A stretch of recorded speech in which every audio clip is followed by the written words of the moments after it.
सुप्रभात बच्चों, आज की कक्षा में आपका स्वागत है। हमेशा की तरह एक सुविचार से आरंभ करेंगे। सुविचार है, रिश्ते और पौधे दोनों एक जैसे होते हैं।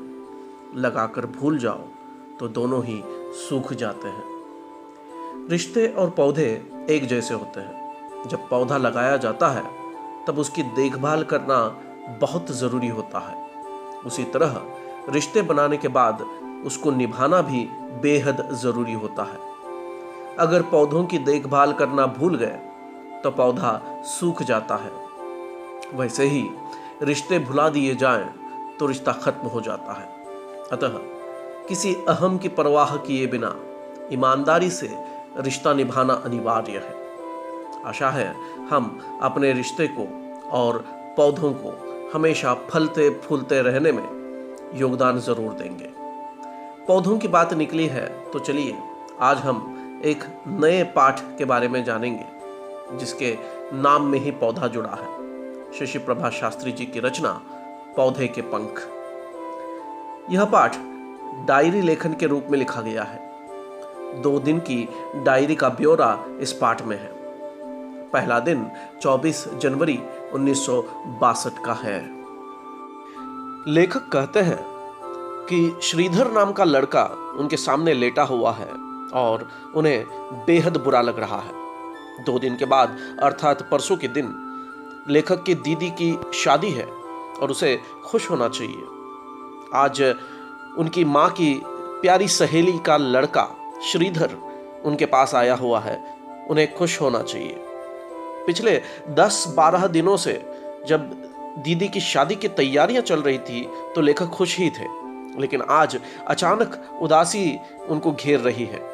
आज पूरा दिन उन्होंने कुछ खाया नहीं है। दादी माँ ने उन्हें बहुत खाने के लिए कहा, लेकिन लेखक ने उसे अनसुना कर दिया। वे अक्सर अपनी दादी माँ, चाची, ताई सबको कुछ न कुछ कह देते हैं, लेकिन आश्चर्य की बात यह है कि उनके माँ बाप इस बात पर उन्हें डांटते तक नहीं है। जबकि दयाल नाम के लड़के के माता पिता उसे जरा सा अशिष्ट या गलत व्यवहार करने पर बहुत ज्यादा डांट देते हैं। लेखक को बुरा इसलिए लग रहा है क्योंकि वे श्रीधर से जल रहे हैं, ईर्ष्या कर रहे हैं। रीता मौसी के साथ श्रीधर आया था। रीता मौसी अर्थात लेखक के माँ की सहेली का नाम है। तो उनका बेटा है श्रीधर और आते ही उसने लेखक से पूछा था कि बॉल खेलोगे, लेकिन लेखक को बॉल खेलनी नहीं आती थी और इस बात पर श्रीधर जोर जोर से हंस पड़ा था। लेखक ने उसे हंसने का कारण पूछा, तब उसने कहा कि तुम मामूली खेल भी नहीं खेल सकते, तो यह हंसने वाली ही बात है। लेखक श्रीधर की बात पर खामोश हो गए। लेखक को सचमुच कुछ खेलने आता ही नहीं था। दादी माँ और ताई उन्हें कभी खेलने जाने देती ही नहीं थी। हमेशा वे ये कहा करती थी कि अगर हाथ पैर टूट गए तो क्या होगा। जब वे ऐसा कहा करती थी तो पहले लेखक को बिल्कुल बुरा नहीं लगता था, लेकिन आज जब श्रीधर के सामने उनको अपनी मजबूरी और अनाड़ीपन का एहसास हो गया, तब उन्हें इस बात पर गुस्सा आ रहा है। कोई अगर लेखक से यह पूछे कि क्या लेखक ने जिंदगी में पहली बार श्रीधर को इतने नजदीक से देखा है या किसी लड़के को इतने नजदीक से देखा है, तो लेखक कहता है कि हाँ, उन्होंने जिंदगी में पहली बार ही किसी लड़के को अच्छी तरह से इतने नजदीक से देखा है। दादी माँ अक्सर पड़ोस के किसी बच्चे के साथ लेखक को खेलने जाने से टोक देती हैं। अपनी कोठी के सामने लेखक हमेशा देखते हैं कि बहुत सारे बच्चे शाम के वक्त खेलते रहते हैं, लड़ते झगड़ते रहते हैं। लेखक का भी कई बार मन करता है कि वह भी उनके साथ जाकर खेले कूदे, लेकिन उन्हें इस बात का डर लगा रहता है कि कहीं उन्हें चोट चपेट न लग जाए, कहीं उनको नजर न लग जाए। अब तो लेखक खुद खेल कूद से डरने लगे हैं। अपने लॉन में अकेले वे खेल खेला करते हैं। नौकर किस्नू के साथ वे खेलते हैं। वे खुद बॉल फेंकते हैं। बॉल जब झाड़ी में गिर जाती है या नाली में चली जाती है तो किस्नू नौकर उनके लिए गेंद ढूंढ कर लेकर आता है। लेखक फिर गेंद उछालते हैं। और इस प्रकार से अकेले ही वो खेल खेला करते हैं। अपने स्कूल के साथियों में से भी एक दो से ही लेखक बात कर पाते हैं। उन्हें किसी से बात करना बिल्कुल अच्छा नहीं लगता, क्योंकि उनकी माँ कहती है कि स्कूल में जो लड़के होते हैं वे गंदे और चोर होते हैं, उनकी साथ में रहोगे तो तुम भी बिगड़ जाओगे। लेखक को इस बात का डर है कि कहीं वे भी गंदे ना हो जाए, लेकिन आज उन्हें लग रहा है कि सबसे ज़्यादा गंदे तो वे ही हैं, क्योंकि उन्हें खेलने नहीं आता। स्कूल में भी वे बहुत कमज़ोर और बीमार किस्म के लड़के माने जाते हैं। खेलों में भी लेखक अक्सर कम ही हिस्सा ले पाते हैं। लेकिन आज श्रीधर को देखकर लेखक को अपने आप पर झुंझलाहट हो रही है, और उसकी एक वजह भी है। आज श्रीधर ने लेखक से कहा था कि चलो हमें अपना शहर घुमा लाओ। इस बात से लेखक सहम गए और सहमी नज़रों से उसे देखते रह गए। श्रीधर की माँ ने लेखक की माँ से भी यही आग्रह किया था कि उनके बेटे को शहर घुमा लाने के लिए कहा जाए, लेकिन लेखक की माँ ने कानों पर हाथ रखते हुए कहा था कि तुम सचमुच आज मेरी शामित बुलाओगी। इसकी दादी माँ और इसके पिताजी इसे कभी अकेले घर से बाहर कदम तक रखने नहीं देते हैं।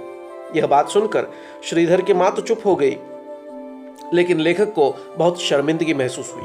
वे सोचते हैं कि क्या वे कांच के बबुआ हैं जो लोगों से छुपा कर रखा जाए।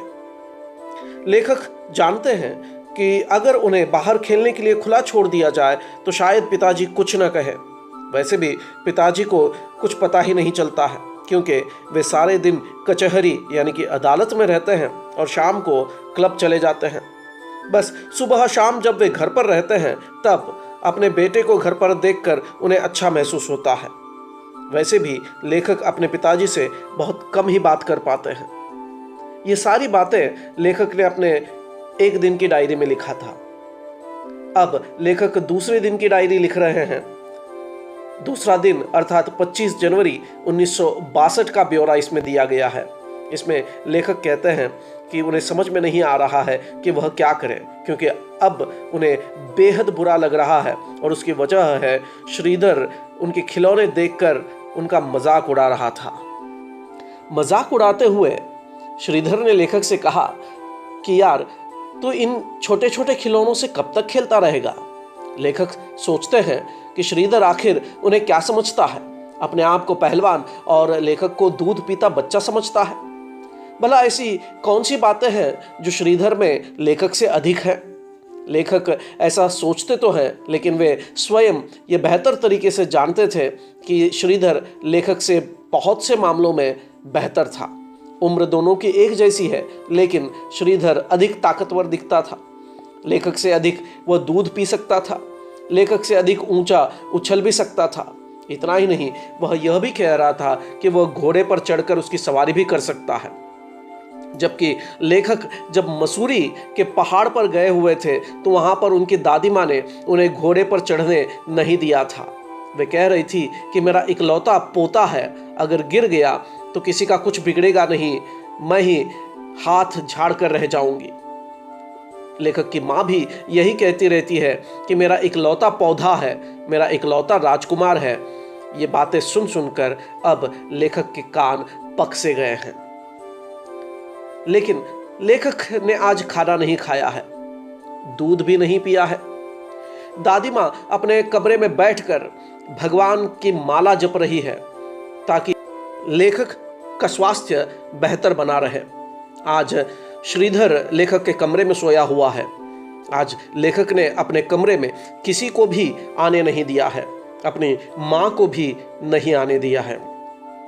माँ हमेशा लेखक को अपने साथ ही सुलाती है, लेकिन आज वे अपनी बेटी के विवाह की तैयारियों में उलझी हुई है, इसलिए उन्होंने लेखक से कुछ कहा नहीं है, वरना वह लेखक के पीछे पड़ जाती। लेखक को कभी माँ अकेले सोने नहीं देती थी।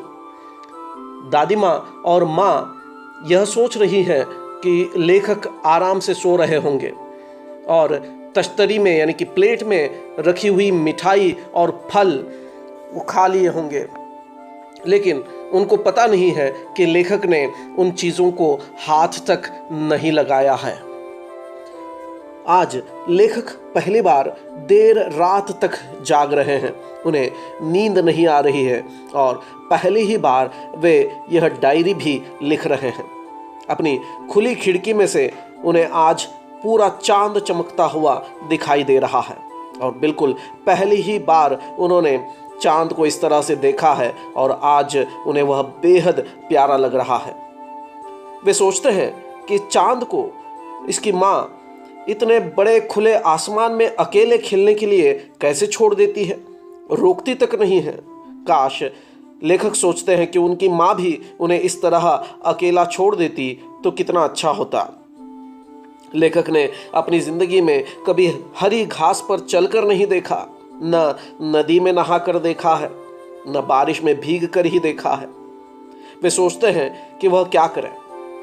वे इतने परेशान हैं कि सोचते हैं कि क्या वो मर जाए, कहीं पर भाग जाए या कहीं पर उड़ जाए। वे सोचते हैं कि सबसे बेहतर है कि अब वो सो जाए, वरना उनकी माँ और उनकी दादी माँ अगले दिन उनकी लाल आंखों को देखकर न जाने कितने ही डॉक्टरों को बुला लेंगी।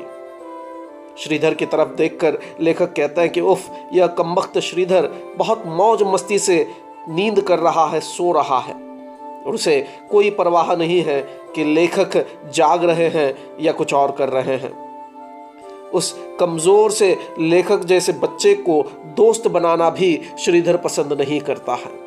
इस प्रकार से जद्दोजहद में डूबे हुए लेखक के पन्नों की कुछ बातें यहाँ पर बताई गई है जो उन्होंने अपनी डायरी में लिखी थी।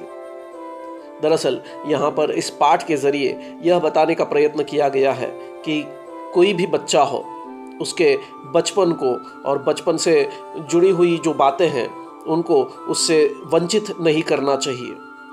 बच्चे को उसके प्राकृतिक विकास की तरफ ध्यान देना बेहद ज़रूरी है। बच्चे को हमें रोकना नहीं चाहिए कि वो यहाँ न जाए, पानी में न खेले, बाहर न जाए, खेले नहीं। इससे बच्चे का विकास ठीक से नहीं होता है। जिस प्रकार से बौद्धिक विकास की ज़रूरत होती है, उसी प्रकार से मानसिक और शारीरिक विकास की भी आवश्यकता होती है। और साथ में बच्चे को अपने बचपन का जो आनंद है, जो सुख है, उसे अनुभव करने दिया जाना चाहिए। एक पौधे की देखभाल तो हम करते हैं, लेकिन उस पौधे को पनपने, फलने, फूलने का पूरा मौका दिया जाना चाहिए। एक माँ के लिए, एक दादी माँ के लिए बेटा पौधा ही होता है, लेकिन उस पौधे के जतन की तरफ ध्यान देते समय अगर हम यह भूल जाएं कि उसका स्वाभाविक विकास बेहद ज़रूरी है, तो फिर उस पौधे का सूख जाना अंतिम निर्णय होता है। इस कारण से यह बेहद ज़रूरी है कि बच्चे का स्वाभाविक विकास होने दिया जाए और यही इस पाठ का सारांश है। आशा है कि आपको पाठ समझ में आया होगा। धन्यवाद।